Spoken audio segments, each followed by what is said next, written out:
ഇന്ന് ഞാനിവിടെ അവതരിപ്പിക്കുന്നത് ഗാന്ധർവം എന്ന മലയാള ചലച്ചിത്രത്തിൻ്റെ ഒരു റിവ്യൂ ആണ്. ഇതിൻ്റെ ഗാന്ധർവത്തിൻ്റെ സംവിധാനം സംഗീത് ശിവൻ നിർവഹിച്ചിരിക്കുന്നു. മോഹൻലാൽ പ്രധാന കഥാപാത്രത്തെ അവതരിപ്പിച്ചിരിക്കുന്നു. നായിക കഥാപാത്രം കാഞ്ചൻ. 1993 ഓഗസ്റ്റ് 15 ഈ ചിത്രം റിലീസാകുന്നത്.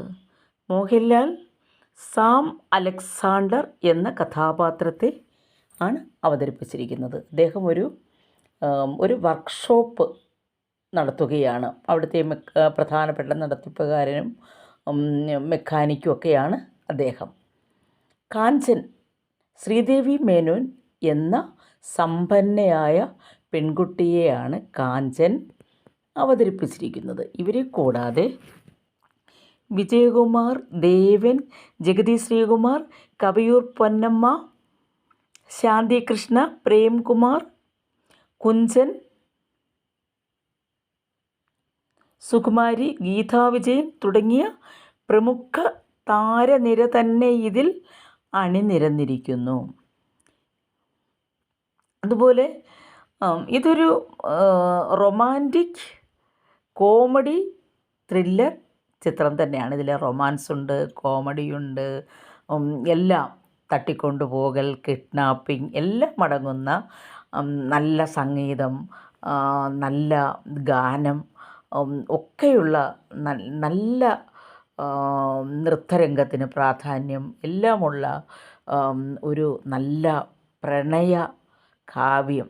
നല്ലൊരു ഗാന്ധർവം പേര് സൂചിപ്പിക്കുന്നത് പോലെ തന്നെ നല്ല ഒരു പ്രണയ കാവ്യം എന്ന് വേണമെങ്കിൽ ഇതിനെ പറയാം. ആസ്വാദകരെ പിടിച്ചിരുത്തുന്ന, അല്ലെങ്കിൽ ഇത്രയും സമയം സിനിമ കണ്ടു സമയനഷ്ടം നമുക്ക് തോന്നില്ല. അത്ര മനോഹരമായ, കണ്ടിരിക്കുവാൻ വളരെ രസകരമായ ഒരു മൂവി തന്നെയാണ് ഗാന്ധർവം എന്നതിൽ യാതൊരു സംശയവുമില്ല.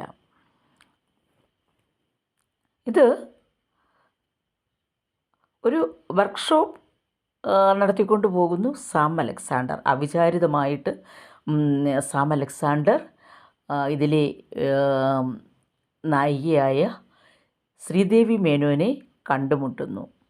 അപ്പോൾ ഈ വർക്ക്ഷോപ്പ് നടത്തുന്നത് കൂടാതെ അദ്ദേഹം ഒരു നാടക ട്രൂപ്പ് നടത്തുന്നുണ്ട്. അപ്പോൾ അതാണ് അദ്ദേഹത്തിൻ്റെ ജീവിതത്തിലെ ഏറ്റവും വലിയ പ്രധാനം. തൻ്റെ കൂടെയുള്ള സുഹൃത്തുക്കൾ, ജോലി ചെയ്യുന്നവരെയും ട്രൂപ്പിലെ അംഗങ്ങളാണ്. അവരെല്ലാവരും ചേർന്നാണ് നാടകം ചെയ്യുന്നത്. അങ്ങനെ ഇരിക്കെ അവർക്ക് ഒരു പുതിയ നാടകം എടുത്തു ചെയ്യുവാനായിട്ട്. അത് ശാകുന്തളം. അതിൽ അഭിനയിക്കുന്നതിന് വേണ്ടി ശകുന്തള എന്ന കഥാപാത്രത്തെ തേടിക്കൊണ്ടിരിക്കുകയാണ് സാം അലക്സാണ്ടർ. പക്ഷേ അവർക്ക് പറ്റിയ ഒരു ഫേസ് ഉള്ള ഒരു നടിയെ കിട്ടുന്നില്ല. അങ്ങനെ ഇരിക്കെയാണ് ശ്രീദേവി മേനോനെ കണ്ടുമുട്ടുന്നത്. ശ്രീദേവി മേനോനെ കണ്ടുമുട്ടുകയും ശ്രീദേവി മേനോനുമായിട്ട് കണ്ടയുടനെ തന്നെ തൻ്റെ നായികയ്ക്കുള്ള ശകുന്തളയ്ക്കുള്ള മുഖം ശകുന്തളയായിട്ട് ഇദ്ദേഹത്തിന് തോന്നുന്നു. അപ്പോൾ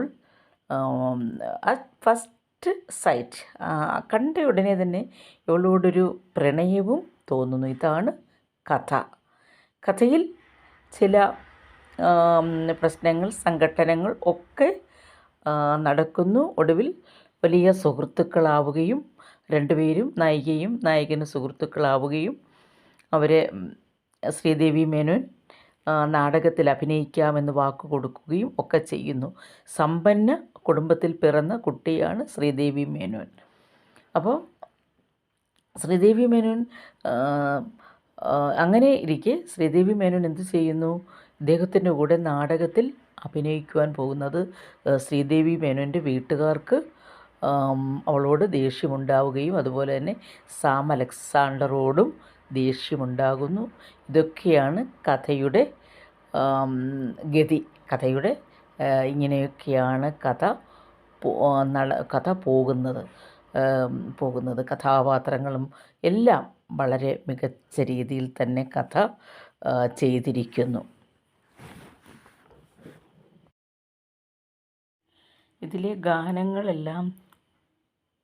ഗാനങ്ങളെല്ലാം തന്നെ വളരെ മികച്ച നിലവാരം പുലർത്തിയിരിക്കുന്നു. അതായത് എസ് പി ബാലസുബ്രഹ്മണ്യം ഇതിലൊരു പ്രധാനപ്പെട്ട ഗാനം ആലപിച്ചിരിക്കുന്നു. നെഞ്ചിൻ കഞ്ചണമേയും എന്ന ഗാനം എസ് പി വെങ്കടേഷ് സംഗീതം നിർവഹിച്ചിരിക്കുന്നു. അതിൻ്റെ ലിറിക്സ് കൈതപ്രമാണ്. അതുപോലെ തന്നെ ആരോടും പറയരുതി പ്രേമത്തിൻ ജീവരഹസ്യം, മാലിനിയുടെ തീരങ്ങൾ തഴുകി വരും എന്നൊക്കെ തുടങ്ങുന്ന ആ ഗാനം, മാലിനിയുടെ തീരങ്ങൾ തഴുകി വരും പനിനീർക്കാറ്റേ, ആരോടും പോയി പറയരുതി പ്രേമത്തിൻ ജീവരഹസ്യം എന്ന് തുടങ്ങുന്ന ഗാനം ഇതിൽ അതിമനോഹരമായ യുഗ്മഗാനമാണ്. അപ്പോൾ ഇതിലെ ഗാനങ്ങൾക്കൊക്കെ തന്നെ വളരെ പ്രാധാന്യം ഉള്ളതാണ്. സാം അലക്സാണ്ടറും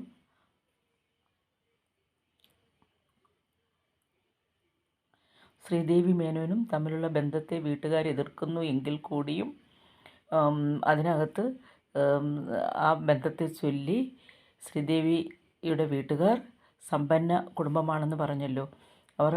അവർ സാമിനെ പോലീസിനെ കൊണ്ട് പിടിപ്പിക്കുകയും പല വിധത്തിൽ അപായപ്പെടുത്തുവാനും ഒക്കെ ശ്രമിക്കുന്നുണ്ട്. എങ്കിലും ഇവർ രണ്ടുപേരും വളരെയധികം അടുത്തു. ഈ സാഹചര്യത്തിൽ സാം ജയിലിൽ ആകുന്ന സമയത്താണ് അറിയുന്നത് ശ്രീദേവി പ്രഗ്നൻ്റ് ആണെന്ന്.